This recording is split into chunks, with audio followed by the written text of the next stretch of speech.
Hi everyone, this is my channel Pushpachandra Silks. మన channel కనుక first time కనుక చూసినా సబ్స్క్రైబ్ చేసుకోండి, లైక్ చేయండి, షేర్ చేయండి. ఈ శారీ వచ్చేసి సెమీ గద్వాల్ శారీ అండి. చూడండి ఎంత గ్రాండ్గా ఉందో చూడండి, పట్టు లుక్లో అనిపిస్తుంది కదా. ఈ శారీ వచ్చేసి సెమీ గద్వాల్ అండి. మిడిల్ పార్ట్ వచ్చేసి మీనా బుటాలో వచ్చింది. వీటిలో కలర్స్ కాంబినేషన్స్ చూద్దాం. చూడండి ఎన్ని కలర్స్ కాంబినేషన్స్ ఉన్నాయో చూడండి.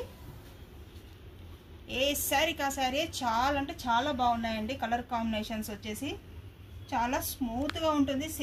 సెమీ మెటీరియల్ లాగా అనిపించదండి, పట్టు మెటీరియల్ లాగానే అనిపిస్తుంది. చాలా అంటే చాలా గ్రాండ్గా ఉన్నాయి ఈ శారీస్ వచ్చేసి. ఈ శారీస్ లంగా ఓనికి కూడా సెట్ చేసుకోవచ్చు అండి. అంత మిడిల్ బూటా వచ్చేసి ఎక్కడ గ్యాప్ ఉండదు, స్టార్టింగ్ నుంచి ఎండ్ వరకు మొత్తం వస్తుందండి బూటా. చూడండి ఎంత బాగున్నాయి చూడండి. ఈ కాంబినేషన్స్ వచ్చేసి ఇక్కడ గ్యాప్ బార్డర్స్లో కూడా వచ్చాయండి. స్క్రీన్ పైన కనిపిస్తున్న వాట్సాప్ నెంబర్కి శారీ బుక్ చేసుకోండి, సబ్స్క్రైబ్ చేసుకోండి, లైక్ చేయండి, షేర్ చేయండి. Thank you.